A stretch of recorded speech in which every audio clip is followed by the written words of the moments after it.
اگر وہ پابندی سے ہے نماز کا، بچپن سے نماز کا پابندی، اور بعض حضرات تو بالکل آخر عمر میں کچھ نمازوں کی پابندی کرتے ہیں، ان کی کتنی نمازیں قضا ہوئی ہیں، اس کا فدیہ کون دے گا؟ اس کے بغیر کیسے چارے کار ہوگا؟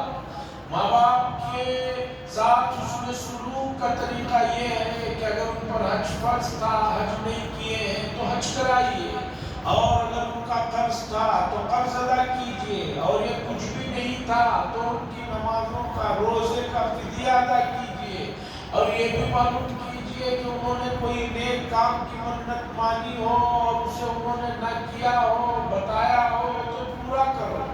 اس لیے کہ ماں باپ اپنے بچوں کی کامیابیوں کے لیے بڑی منتیں مانگتے ہیں کہ اللہ یہ کام ہو گیا تو 10 روزے رکھوں گا، اللہ یہ کام ہو گیا تو جو ہے 10 غریبوں کو کھلاؤں گا۔ کام ہو جاتا ہے پھر بچوں کی خوشی میں ایسے مگن ہوتے ہیں کہ وہ منتیں، وہ نظر جو انہوں نے صحیح چیزوں کی مانی تھی اسے پورا نہیں کرتے۔ بچوں کو معلوم بھی نہیں، بچے سمجھ رہے ہیں کہ میں جو کامیاب ہو گیا ہوں، مجھے جو اعلیٰ جاب مل گئی ہے، یہ سب میری محنت کا نتیجہ ہے۔ بھائی تیری محنت سے زیادہ تیرے ماں باپ کی راتوں کی دعائیں اور ان کی منتیں اور ان کے نذرانے ہیں تیری کامیابی ہے۔ اور ماں باپ بھی بچے سے ایک ایسا رشتہ رہتا ہے جو کبھی اس طرح کی چیزیں بتاتے نہیں ہیں۔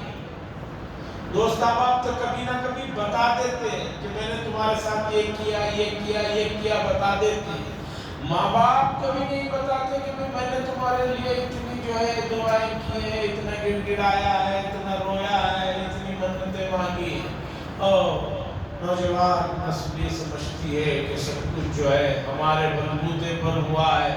حاضرین کرام، کامیابیوں میں محنت کے ساتھ ساتھ دعاؤں کا بھی نتیجہ ہے، دعائیں بھی اثر رکھتی ہیں۔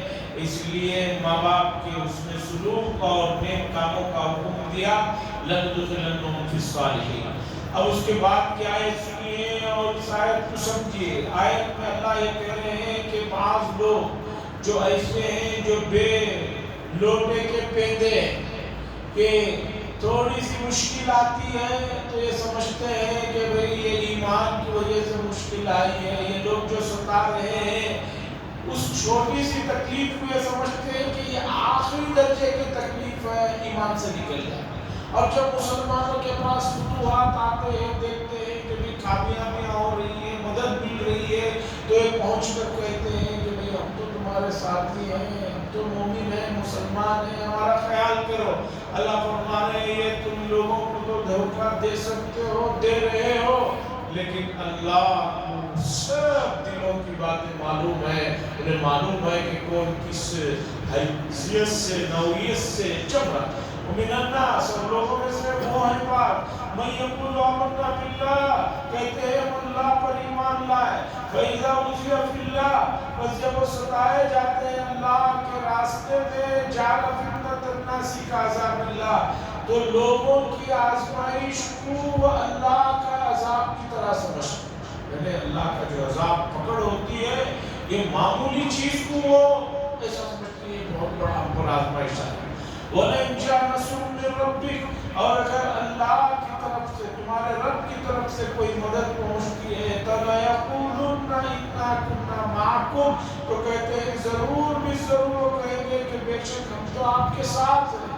أَوَلَيْسَ اللَّهُ بِأَعْلَمَ بِمَا فِي صُدُورِ الْعَالِمِينَ، کیا اللہ نہیں جانتے کہ تمہارے سے زیادہ، بلکہ اللہ تعالیٰ بہت زیادہ جانتے ہیں اس چیز کو جو لوگوں کے دلوں میں ہے۔ لوگوں کے دلوں کی باتوں کو اللہ جانتا ہے، اور بہت سے مرتبہ قرائن سے، انداز، لب و لہجے سے آدمی کو بھی پتہ چل جاتا ہے کہ سامنے والا کہہ کیا رہا ہے اور اس کے دل میں کیا ہے۔ ہارون رشید کے پاس ایک آدمی کو لایا گیا جو یہ کہہ رہا تھا کہ میں نبی، میرے اوپر وحی نازل ہوئی۔ ہارون رشید نے کہا اچھا ہمارے پاس جبریل آتے ہیں؟ اس نے کہا جی، جبریل علیہ السلام آتے ہیں وحی لے کر آتے ہیں۔ ہارون رشید نے پوچھا ذرا مجھے بتاؤ کہ اس وقت میرے دل میں کیا چیز میں سوچ رہا ہوں، کیا پل رہی ہے؟ جبریل علیہ السلام تمہارے پاس آتے ہیں تو اللہ کی طرف سے آتے ہیں تو پوچھ کر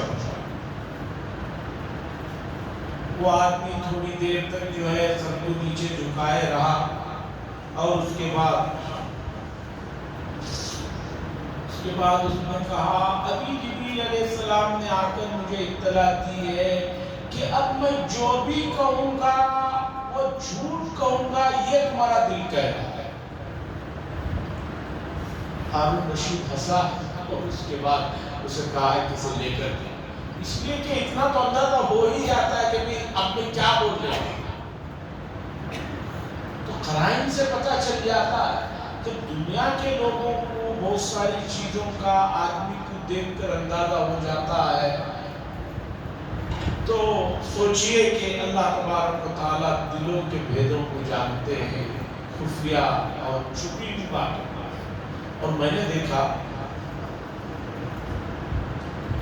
پولیس جو ہوتی ہے، پولیس کی آنکھیں اور کتوں کی ناک بڑی تیز ہوتی ہے۔ مکہ المکرمہ میں حرم کے پاس جب صفا مروہ بڑا نہیں ہوا تھا، نارمل تھا، 17-18 نمبر گیٹ کے پاس ایک بڑا شعبہ گمشدہ سامان کسی کا کوئی سامان گم ہو گیا ہو تو وہاں جا کر پوچھتے ہیں آدمی، وہاں سامان ملا ہو تو آ جاتا ہے، یا نہیں تو کمپلینٹ لکھ کر ضروری ڈاکیومنٹس کے لیے آگے کی کارروائی کا۔ تو حج اور رمضان کے موقع پر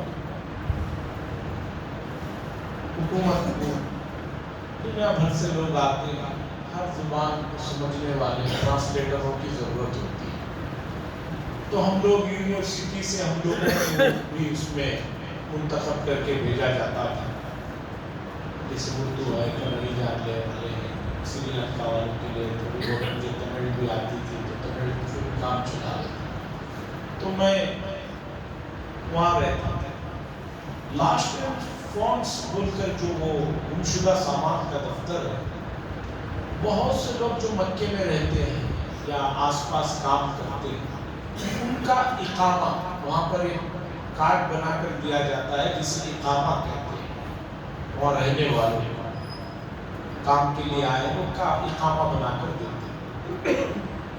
اگر وہ گم ہو گیا باہر تو پھر اسے بنانے کے لیے 2-2.5 ہزار روپے ریال کا خرچ آتا ہے، لیکن اگر یہ معلوم ہو جائے کہ وہ حرم میں گم ہوا ہے اور حرم کی ایک پولیس لکھ کر دے دے ہاں بھئی ان کا گم ہو گیا ہمیں نہیں ملا ہے، تو وہ مفت میں بن جاتا ہے۔ تو بہت سے لوگ جو کام کرنے والے رہتے ہیں، کہیں ان کا گم ہوا رہتا ہے، لیکن وہ آ کر کہتے ہیں کہ بھی ہمارا حرم میں طواف کر لیتے، کسی نے چوری کر لیا بھول گیا۔ میں بتانا چاہ رہا ہوں کہ میں پولیس والوں کے ساتھ بیٹھا رہتا تھا، عموماً فجر کے بعد کا وقت، شام کے بعد کا وقت بہت خالی رہتا تھا، تو بعض لوگ جب ادھر سے آتے رہتے تھے تو ہمارے ساتھ ڈیوٹی کرنے والا جو سینئر پولیس والا تھا وہ مجھے دیکھ کر کہتا کہ دیکھو یہ جو آدمی آ رہا ہے یہ انڈین ہوگا، یہ بنگال کا ہوگا، ابھی آئے گا، آ کر کہے گا کہ کل میں یہاں طواف کر رہا تھا، میرا اقامہ چوری ہو گیا ہے، ملا کے، اور نہیں تو جو ہے میں کیا کرنا مجھے بتاؤ، میں بہت پریشان ہوں، یہ کہے گا دیکھ۔ تو میں کہتا کہ آپ کو کیسے پتہ چلے گا؟ تم دیکھو اس کی چلنے کی، اس کی آنکھیں بتا۔ وہ آتا آ کر کہتا کہ میرا بٹوا گم ہو گیا، اس میں اقامہ تھا، پیسے تھے، پیسوں کا کوئی مسئلہ نہیں، اقامہ گم ہو گیا ہے، کسی طرح جو ہے مجھے یہ کر دیں۔ کب گم ہوا؟ نہیں، کل گم ہوا۔ تو وہاں قانون ہے کہ گم ہونے کے بعد 24 گھنٹے کے اندر تک نہیں ملا تو پھر پیپر بنا کے دیتے ہیں، اس سے کہہ دیا جاتا شام میں۔ تو پھر وہ پولیس والا کہتا، ذرا دیندار پولیس والا وہ کہتا مجھے معلوم ہے یہ طواف کیے ہوئے بہت زمانہ ہو گیا ہے،